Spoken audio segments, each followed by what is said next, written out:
The town of Blaenau at the foot of the Moelwyn Mountains was the major industrial heartland of Meirionnydd in northwest Wales at the beginning of the century. Its unique slate mines drew thousands from rural Wales to work in quarries. The workers settled in the town and in the villages as far south as Trawsfynydd. It was a one-industry, almost completely Welsh-speaking area. At the turn of the century, the booming Blaenau slate mines, the largest in Europe, helped to roof the world. The area also had a vibrant social life, with its numerous chapels and the quarrymen's cabanau. And the encircling mountains resounded to the famous local brass bands and the choirs. From Tanygrisiau to Trawsfynydd, the area was a hive of activity.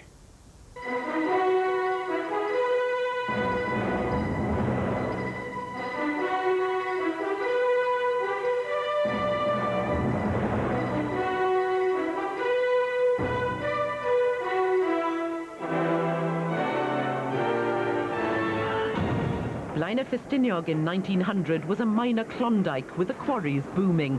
As Emrys Evans relates, this industrial town was thriving.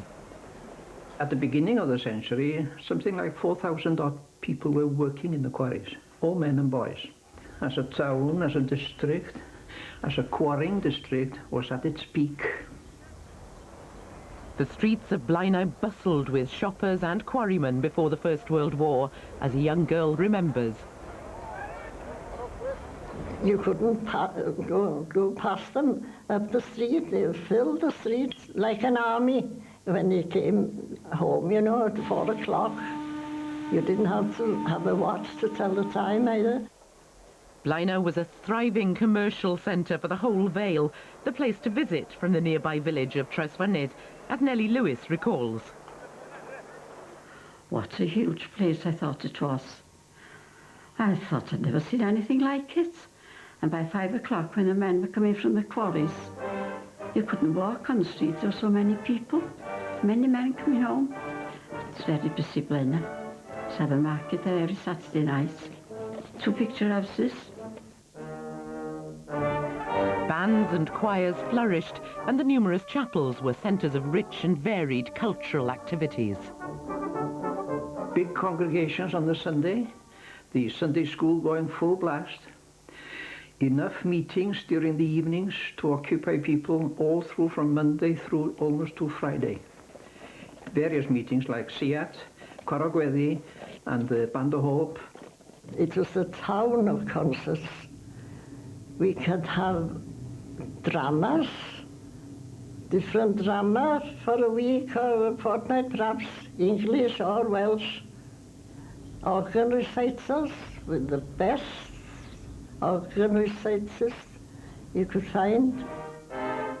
Known throughout North Wales and far beyond was Blaenau's own cure for all ills before the onset of the national health, Maurice Evans's oil. It also had magical effects on animals, says one of the Evans family, Enid Williams.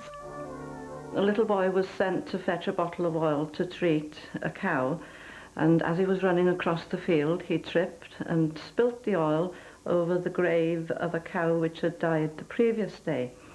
The oil trickled through the ground onto the dead cow, and of course she got up and walked away happily.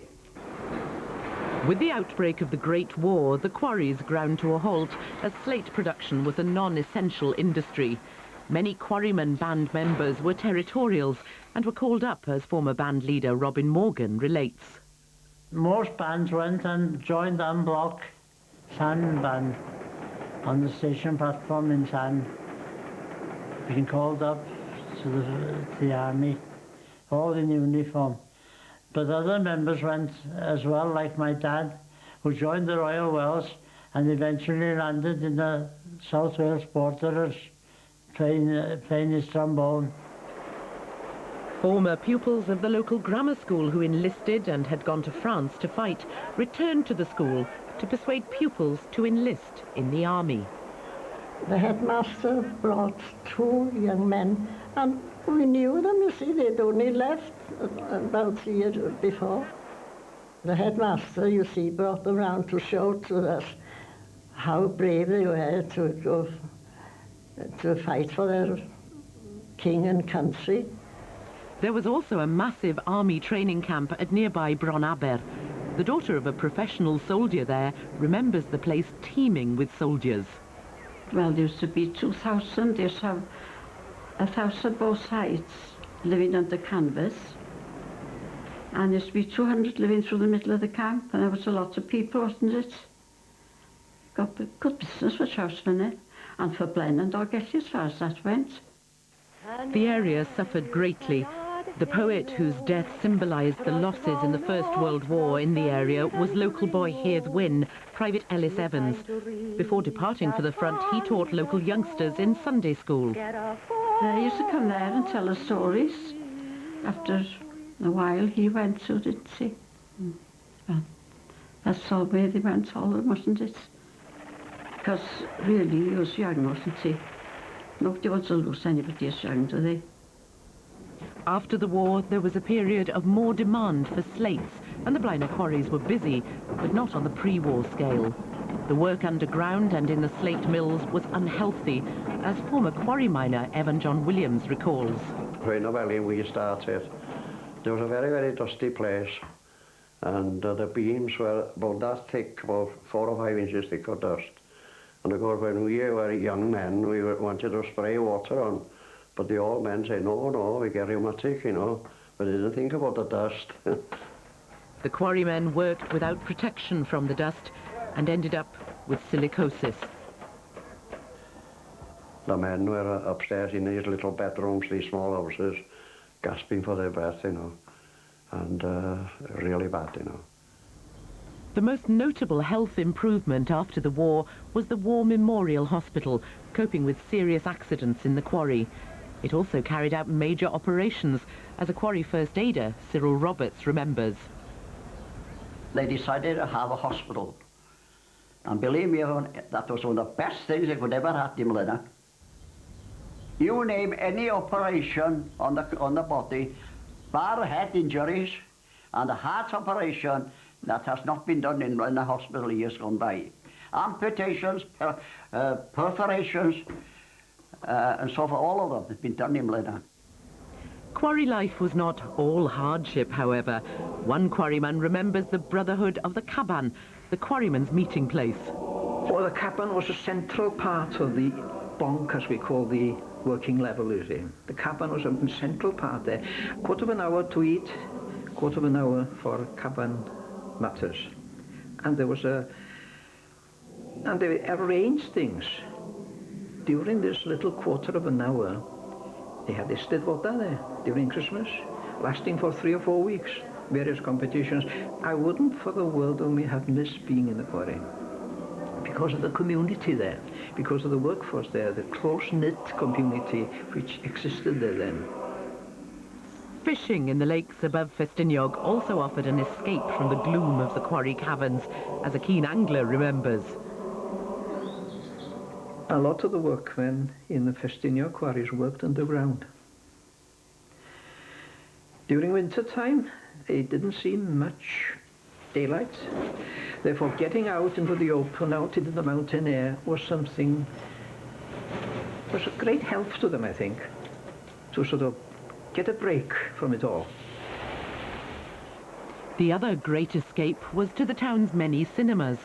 Blaenau had 6 cinemas in the interwar period, showing silence and talkies, where there would be boisterous audiences. Dramatic productions in Welsh and English were also popular, and one Blaenau youngster then remembers notable songs like that of Henry Irving's famous Knock on the Door. It left a lasting impression on Austin Lewis. Henry Stewart used to do monologues as well, and between that, something like that. And this was one of his monologues. Knock at the door, lift up the latch, wipe your feet and walk in, give your doll a kiss. And if she murmurs this, what are you going to buy me, dear? Don't begin to fork out. Knock at the door, lift up the latch, wipe your feet and walk out.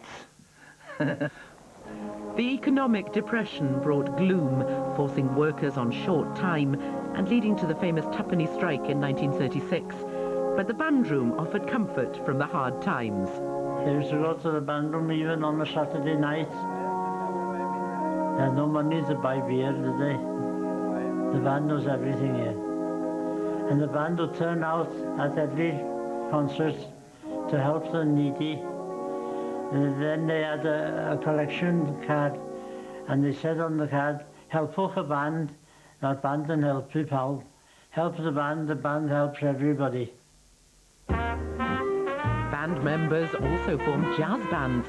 The most famous jazz band was Dennis and his Nighthawks. But quarry managers weren't happy when they arrived late at work after a night of swinging. One morning he met them coming to work, they were late. So he stopped them and he said, where have you been?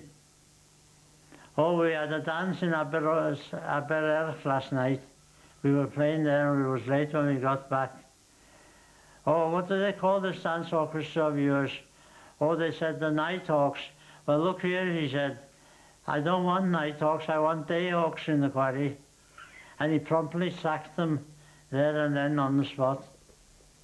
Blaenau survived the Depression. Life in the 30s was captured in the famous film Y Chwarelwr. It was made by Ivan Abo in Edwards in 1936, showing a way of life that would soon be dramatically changed by the onset of the Second World War. One man who appeared in the film remembers the excitement of the filming. I was working in Graegley at the time. Coming down on the Carglass, this little trolley we had to come home from work. They came on the incline side. I remember coming home around just after 4 o'clock after work in the day, and we were coming down in a long stream, one after the other, and there was this old camera being ground, taking photos of us. During the Second World War, quarrying was again a non-essential industry. Many quarrymen went off to war, called up to the Royal Engineers because of their specialised skills. The blitzing of major towns brought a brief revival for the slate industry, but even Blaenau could not escape the effects of war, brought home by the constant firing of guns at Bronaber camp. We had these big heavy guns and Americans and everything there, time of the war. They used to fire these, oh, I don't know what used to call them, 100-pounders, I believe, from the field right opposite us, right over Ffestiniog. Everything used to rattle on the shelves. But Blaenau's main contribution to the war was the storing of London art galleries' treasures in the underground quarries. One returning serviceman witnessed the top-secret operation to move the treasures to Blaenau. I was in the Navy at the time, but I'd come home for a bit of leave. And being a fisherman, I was going up to the Gamas Lakes, and on the way there, I remember a lorry coming up with quite a load on it. And what struck me then, and I can still remember it quite vividly, these people, as they saw me walking along the road, they were watching me, they were looking at me very suspiciously, I thought. I don't know whether they thought there was some kind of a spy or on the lookout for something or other.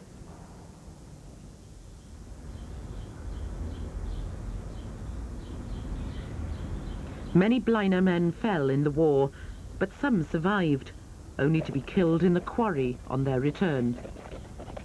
About a week to 10 days, there were 3 men killed in this town. And one chap, a friend of mine, had been right through Burma, and he came home, and he started work in the quarry, and he just got married, and he got killed in the quarry.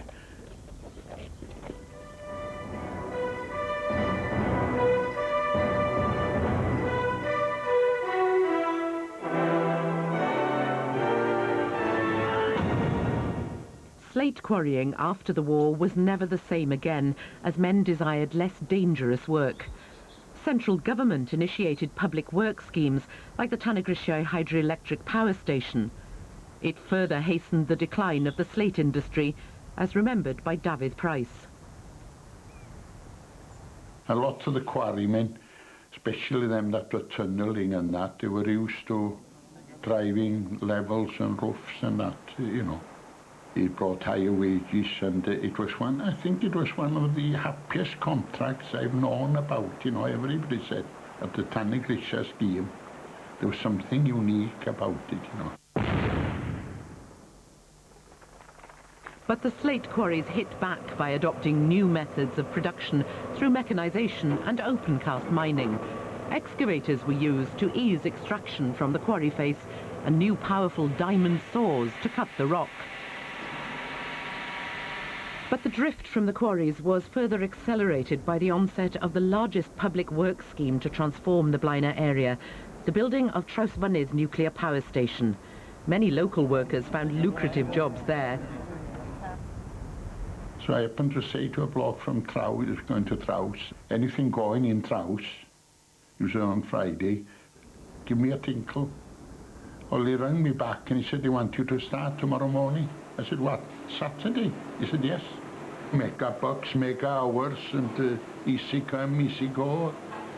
A lot of the people that had joined the old construction companies, and there were many construction companies there, learnt a lot of skills about the technology involved in running a nuclear power station, and therefore they were in a very, very beneficial situation to pick up permanent employment when the station started recruiting between 1962 and 65.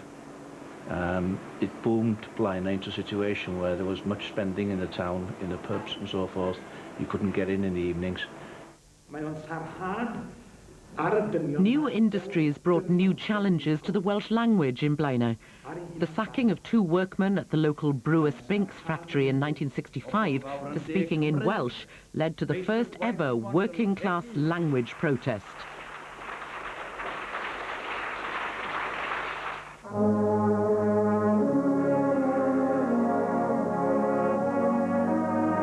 In the 60s, the quarries were no longer the force they were, but the quarry-based cultural life still flourished.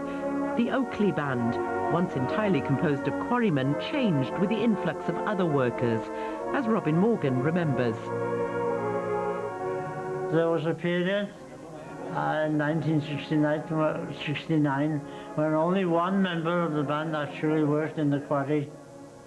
The rest were teachers or draftsmen or whatever, shopkeepers. They also recruited young people trained in the schools. The band is really on its feet, and they've had a good success these last half a dozen years. Young people, he teaches them in the school, you see, and then it uses it as a feeding ground for the Royal Oakley. Oh, I'm pleased that they're successful. The choirs have also flourished, the Moelwyn and the Brythoniaid. The Brythoniaid now draws its members from all walks of life throughout the area and has embarked on foreign travels. It is one of the premier choirs of Wales, I should think, now, and we have given concerts in many places, and there were very good receptions in all of them. We went on a trip to California. They have won many awards in Eastern Water and things like that. The quarries in the late 60s and 70s also developed industrial tourism at Caedwr Llechwedd and Gloddfa Ganol. It was a resounding success and helped to sustain the fragile quarry industry, says one developer, Owen Glyn Williams. Tourism was seen to be a source of additional income. It never really became the prime function of the quarries, but it provided a promotional window for the slate industry. They've attracted quite a lot of people into Blaenau to see what was going on here. And I think it's fair to say that they have helped Blaenau. Despite these successes in the tourist industry, the area reeled from the announcement in the early 90s that the major employer, Ffestiniog nuclear power station, was to close. 600 highly paid jobs went, striking particularly hard at 100 young heads of Welsh-speaking households and their families, who had to leave the area to find work. Some had to drift away into other districts, especially the younger set. I know some have gone to the south of England, for instance, but they had no option. Their work was coming to an end in Ffestiniog. They had to shift with their family, and this is again a loss for Blaenau, isn't it?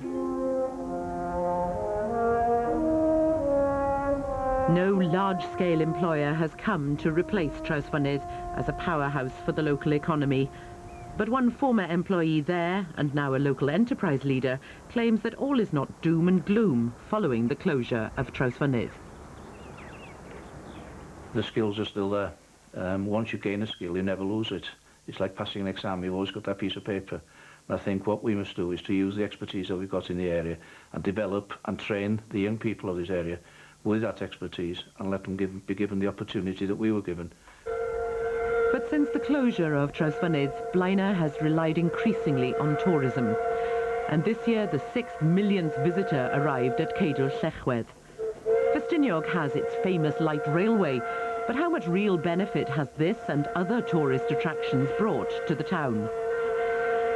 People come here on a train, and then the buses are waiting for them to bring up to the quarries.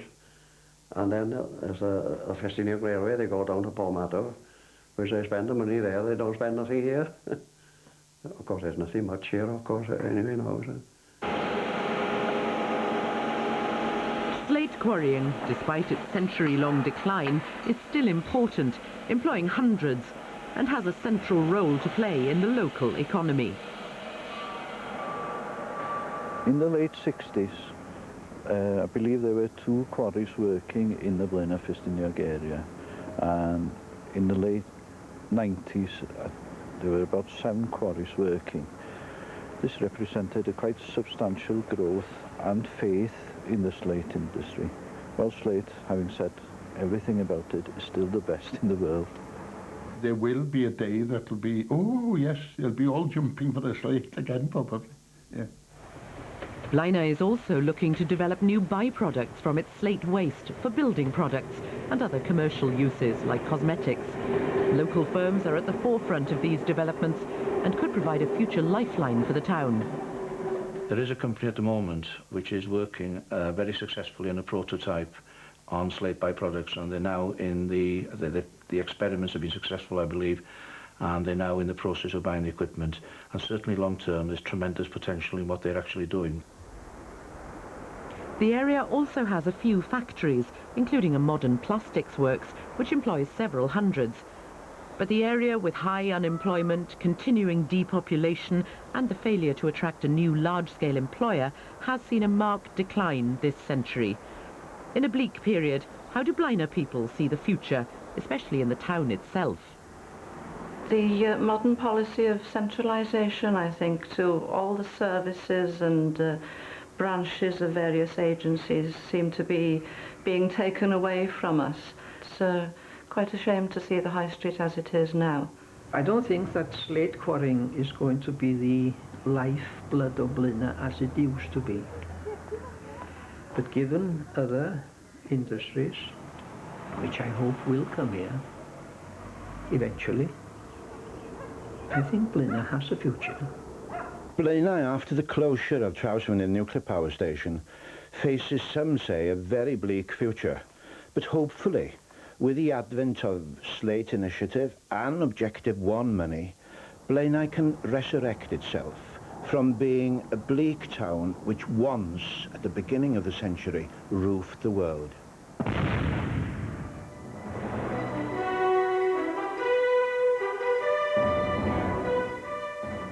Well, next week your century looks at Ebervale and Tredegar. But back to this evening, and coming up next, Trevor MacDonald hosts a star-studded ceremony at the Royal Albert Hall, the National Television Awards.